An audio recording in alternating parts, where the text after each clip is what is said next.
From our 7 Tasmania studios, your nightly news with Peter Murphy begins now. Good evening. Kingborough Mayor Paula Reid says her council stands ready, willing and able to host the AFL High Performance Centre should plans in Clarence fall over. Eastern Shore residents will now have their say, with opponents forcing an elector poll with an eye-watering cost. Originally overlooked, Kingborough is still holding out hope it can be the home for the Tasmania Devils. Kingborough Council stands ready, willing and able to have the state government reconsider our bid here, and certainly we already have significant facilities here which would make meeting the timeframes quite easy. Amid uncertainty about Clarence's readiness to host the $70 million High Performance Centre, Paula Reid says Kingborough's not trying to poach the project, adding there's less obstacles here. We also have the added advantage now of being the location for the Jack Jumpers High Performance Centre. Opposed to the location of the build, Save Rosny Parklands have gained 1,000 signatures, enough to force an elector poll. There are plenty of sports grounds in Clarence without choosing a park, a natural park. It's ridiculous.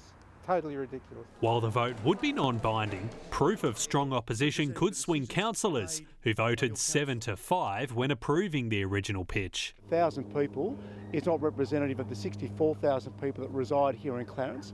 I know that the vast majority of Clarence residents want the High Performance Centre to proceed. Administered by the Electoral Commission, the poll also comes at a cost of $200,000. Which will mean that there'll be a 0.3% increase across the board on average with everyone's rates. We don't want to see it spent, but the council needs to find another place. It's quite simple. The state government says while Kingborough's bid was strong, it's still committed to Clarence. Meanwhile, Tasmania Police has confirmed a cyber incident's been reported after alleged interference with the Save Rosny Parklands petition website. Josh Duggan, 7 Tasmania News. Launceston's heavy fog this morning has caused chaos for interstate AFL clubs and their fans, with the plane carrying Hawthorn's cheer squad, big banner and 2 other staff members diverted to Hobart Airport. 2 other flights from Melbourne were also delayed, with some fans missing the Hawks-Giants match at UTAS Stadium in its entirety. And what a match to miss. We'll have a full recap of the exciting game later in sport. Accusations by the federal coalition that the Albanese government switched vital infrastructure funding from Tasmania's north to the south have been shot down. The opposition trying to imply there was political favouritism at play, but the federal government battered back the claims. John de Bruin runs the biggest road transport business in Tasmania from his base near Burnie. 160 of his trucks traverse the road corridors across the state each week, delivering all manner of freight from agriculture, hardware, mining and chemicals. Our industry is an enabler of economic activity. Everything that you buy, everything that you consume is brought on the back of a truck.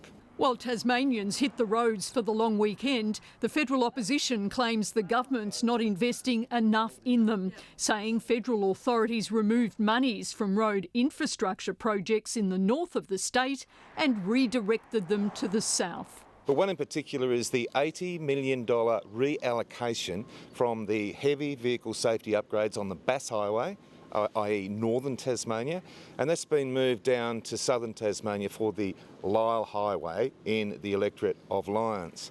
Shadow Minister for Infrastructure, Senator Bridget McKenzie, weighing in, inferring the federal government had switched the funding to a Labor electorate for political gain. I don't think it's any secret that the Labor Party has used the infrastructure investment pipeline for political purposes. They've been cutting billions of dollars from regional funding. Not true, says a Tasmanian Labor senator and Assistant Minister for Infrastructure and Transport. Those statements are completely untrue. The Australian government is supporting the Bass Highway projects with an investment of $330 million. Senator Brown insists not 1 cent has been removed from the Bass Highway project and the Lyle Highway upgrade is being financed by new money. Melinda Ogden, 7 Tasmania News. The most awaited event on the Tasmanian Filipino calendar has almost arrived, celebrating the 126th anniversary of the Philippines' independence from Spain. The main event is tonight in Hobart, but those involved have spent months preparing, ready to showcase the very best of Filipino culture. The tables are set and the red carpet rolled out. It's a big celebration for us because we have been colonized by Spaniards for over 300 years. So tonight is a big day for all the Filipinos. Despite the actual day being next Wednesday, Tasmania's Filipino community is getting a head start on marking the anniversary of the country's independence. Although it's a sad history, for us is more of celebrating the heroic, ancestors that they fought for us. Those lucky enough to have a ticket for tonight's major event are in for an absolute treat. Aside from good food, entertainment and traditional music, traditional clothes, national costumes. The dancing, a real tribute to the culture. It represents where we came from. It represents how we are used to be, back in the old days, like a long time ago.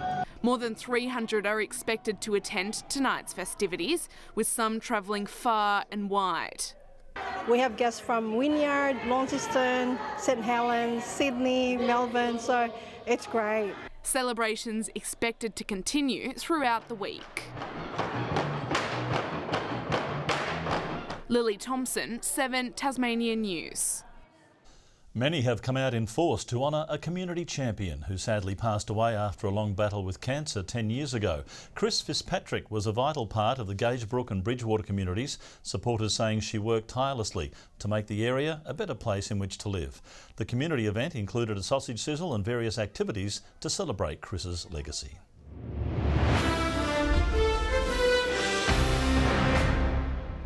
An inaccurate day in front of goal for North Launceston has nearly proved costly in their match-up against the Pies. The ladder leaders trailed at three-quarter time, having kicked 5 goals and 15 points. They managed to kick away in the final quarter though, winning by 24 points. Elsewhere, Clarence prevailed in a hard-fought clash against Kingborough. Jared Harper kicked 4, including the sealer. It's going to come back. Jared Harper for the icing on the cake. The Roos won by 18. Lauderdale picked up a win at home over Launceston, prevailing by 46. The North West has won footy bragging rights over the South, with the NWFL claiming a big win over the SFL in the statewide All-Stars series. They dominated from start to finish at North Hobart Oval, able to keep the SFL at bay. Kick is on the way, and it's as straight as you'd like. The North West respond again, as has been the story of the afternoon. They won by 16, and after a great escape, the women also take the trophy home, the South fighting back from 28 points down, cutting the margin to just 2. As the siren sounds, historic performance today from the NWFL. The NWFL Colts also won by 79 points. Good evening. Hobart 11 today, a fine day for an AFL match win in Launceston 10 degrees, Devonport 14 and 15 the top for Burnie.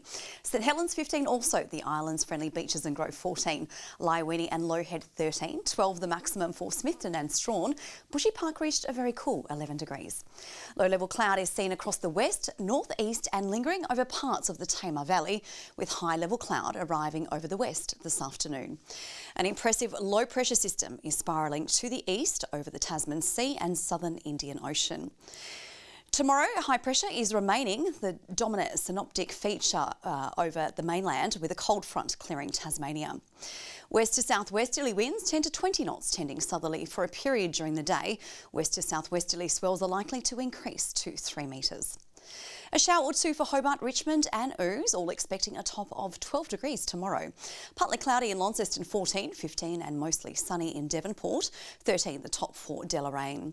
Burnie and Curry 14, easing showers for Strawn 12 there. Possible showers and 14 in St Helens, much the same in Swansea 13, a high chance of showers on Whitemark at 15 degrees. Forecast for Monday as we observe the King's birthday holiday. Fine apart from light showers in the southwest during the morning, with showers developing in the west during the evening and areas of morning frost inland and patchy fog are expected in the north. Tuesday, showers tending to rain in the north and west with little reaching the east coast during the afternoon. Possible thunderstorms about the west and north coast during the day with snow falling to around 800 metres in the evening. Wednesday, showers about western, southern and central areas gradually decreasing throughout the day. Snowfall continues to 600 metres after a morning frost. Sunshine extends to Brisbane and Darwin tomorrow. 21 and showers for Perth, 19 and partly cloudy in Sydney, 14 and showers for Melbourne. Partly cloudy in Hobart right now, 8 degrees. Also partly cloudy in Launceston with 7 and partly cloudy also in Devonport with 10. Now Murph, they said come down for some air and that they did for an AFL clash between the Hawks and GWS. Unfortunately, flights in and out of Launceston have just been cancelled, including early morning flights with Virgin tomorrow morning. Wow, drama.